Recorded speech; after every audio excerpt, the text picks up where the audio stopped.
Have you ever noticed how silence feels different on the last night of the year? Not peaceful, not calm, but watchful, as if the world itself is holding its breath. Let me ask you something unsettling. What if New Year's night isn't just a celebration? What if it's a deadline? A night when something ancient wakes up. A night when lights go out one by one. A night when not everyone makes it into the next year. Because what happened on the year night of 2026 wasn't fireworks and hope. It was a warning. And once you hear this, you'll never look at midnight the same way again. December 31st, 2026, the final hours of a year people were desperate to forget. After years of disasters, wars, and fear, the world just wanted one normal night. Streets filled with music, fireworks were loaded, rooftops crowded with people counting down to something better. In a quiet, unremarkable city, a man named Evan stood alone on his apartment balcony. He worked night security and wasn't much for parties. He liked watching the city from above, coffee cooling in his hands, the hum of distant celebration below.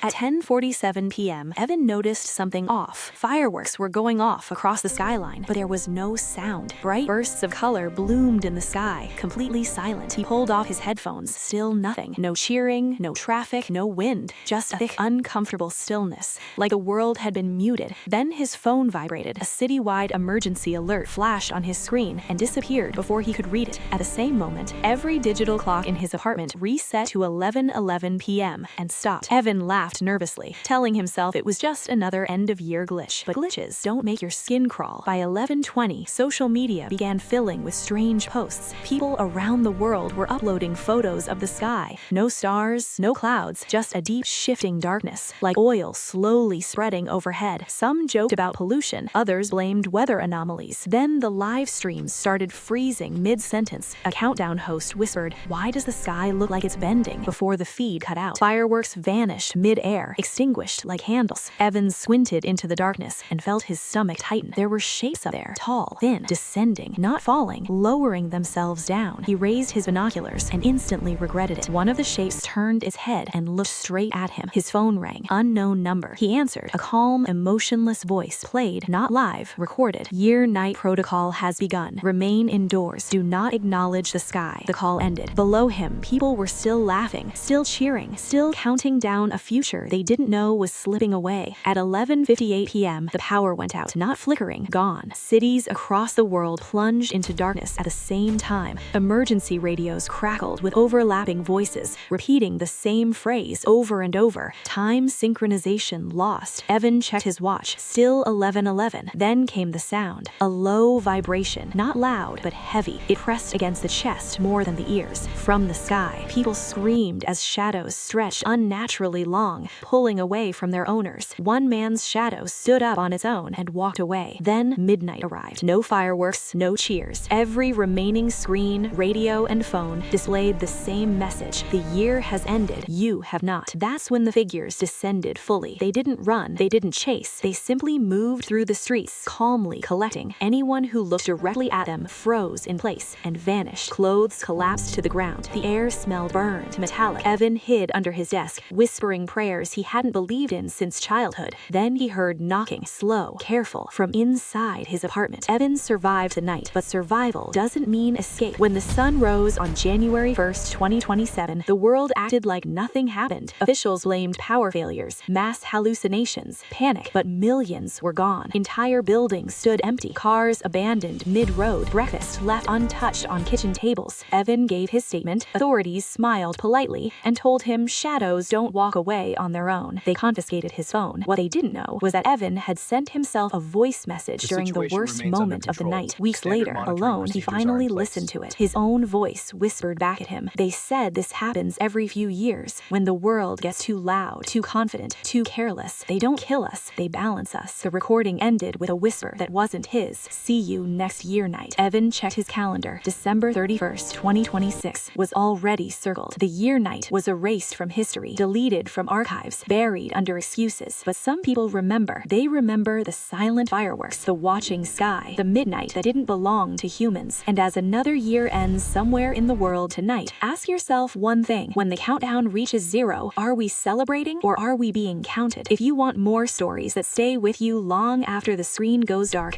make sure to like, subscribe, and comment below. And if this story unsettled you, good. That means you were paying attention. Sleep well, and I'll see you before the next year.